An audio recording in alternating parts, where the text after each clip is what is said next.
Belinda Makfira Audrey Rizantara, NIM 223141134. Ini saya akan menyampaikan dua topik bahasan mengenai teori psikoanalisis dan teori client-centered therapy dalam bimbingan konseling. Baik, langsung saja kita memasuki pembahasan yang pertama, yaitu teori psikoanalisis. Teori atau pendekatan psikoanalisis ini dikembangkan pada akhir abad ke-19, baik sebagai teori maupun dalam bentuk terapi.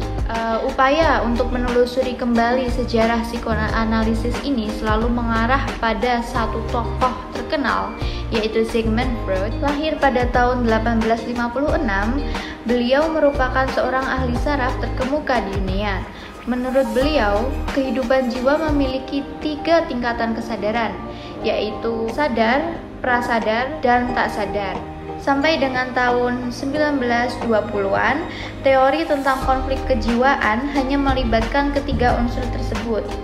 Nah, setelah itu pada tahun 1923, beliau mengenalkan 3 model struktural yang lain, yaitu the ID, ego, dan the superego. Struktur baru ini tidak mengganti struktur lama, tetapi melengkapi gambaran mental, terutama dalam fungsi dan tujuannya. Selanjutnya, bagaimana sih peran dan fungsi konselor dalam pelaksanaan teori psikoanalisis ini? Dalam melakukan praktek psikoanalisis, seorang konselor akan bersikap anonim. Artinya, konselor berusaha tidak dikenal klien dan bertindak sedikit sekali dalam memperlihatkan perasaan dan pengalamannya. Tujuannya adalah agar klien mudah memantulkan perasaannya kepada konselor. Nah, teman-teman, contoh kasus yang dapat kita implementasikan dalam teori psikoanalisis ini yaitu ketika ada teman atau orang terdekat kita yang membutuhkan bantuan untuk diberikan sebuah bimbingan konseling. Beberapa teknik-teknik konseling dalam teori psikoanalisis yang dapat kita implementasikan terhadap kasus di sekitar kita diantaranya yaitu yang pertama, teknik analisis kepribadian atau case history. Pendekatan dinamika penyembuhan gangguan kepribadian dilakukan dengan melihat dinamika dari dorongan primitif terhadap ego dan bagaimana superego menahan dorongan tersebut. Yang kedua yaitu asosiasi bebas. Asosiasi bebas ini merupakan teknik kebebasan pada klien untuk mengatakan apa saja perasaan, pemikiran, dan renungan yang ada dalam pikiran klien. Selanjutnya, analisis transferensi. Teknik ini akan mendorong klien untuk menghidupkan kembali masa lalunya sehingga akan memberikan pemahaman pada klien mengenai pengaruh masa lalunya terhadap kehidupannya pada saat ini. Yang terakhir yaitu interpretasi. Interpretasi merupakan pengembangan dari teknik asosiasi bebas. Pada saat melakukan interpretasi ini, konselor membantu konseli memahami peristiwa masa lalu dan sekarang.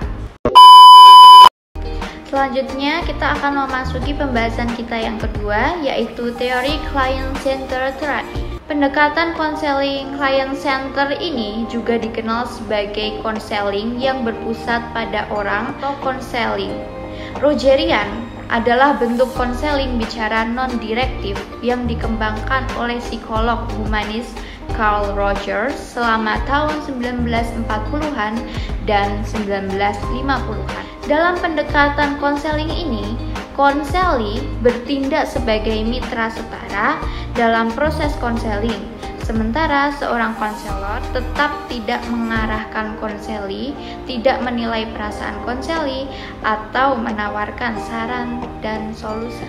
Rogers juga menjelaskan bahwa orang yang memiliki kecenderungan untuk aktualisasi diri atau keinginannya untuk memenuhi potensi diri mereka dan menjadi yang terbaik, mereka akan bisa. Bentuk konseling yang dimaksudkan untuk memungkinkan konseli atau klien memenuhi potensi itu dengan mengandalkan kekuatan mereka sendiri untuk berubah. Rogers sengaja menggunakan istilah klien daripada pasien karena dia percaya bahwa pasien menyiratkan bahwa individu itu sakit dan mencari kesembuhan dari konselor. Nah teman-teman, dengan menggunakan kata klien ini sebagai gantinya, Rogers menekankan pentingnya individu dalam mencari bantuan, mengendalikan nasib mereka, dan mengatasi kesulitan mereka.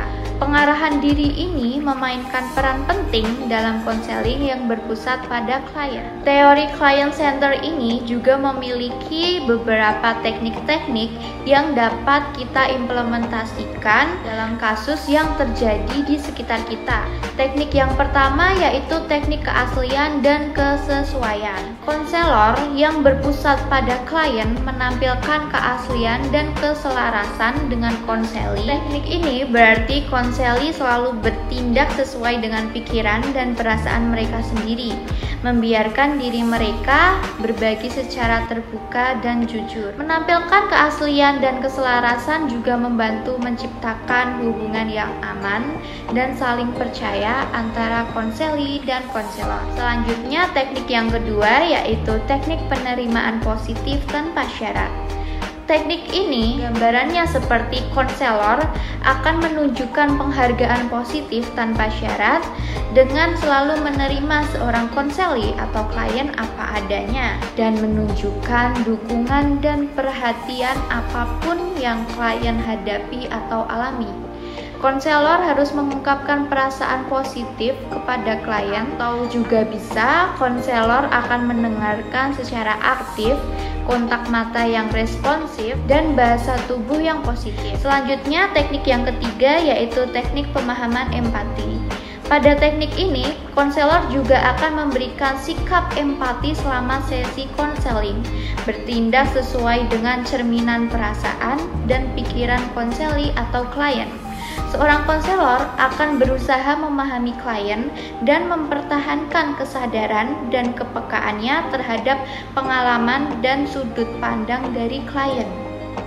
Dengan menyebutkan beberapa teknik di atas, seorang konselor ini dapat membantu si klien atau konseli untuk tumbuh secara psikologis, menjadi lebih sadar diri, dan mengubah perilaku mereka melalui pengarahan diri sendiri. Dalam jenis lingkungan ini, konseli atau klien merasa aman dan bebas dari rasa penilaian. Cukup sekian yang dapat saya sampaikan.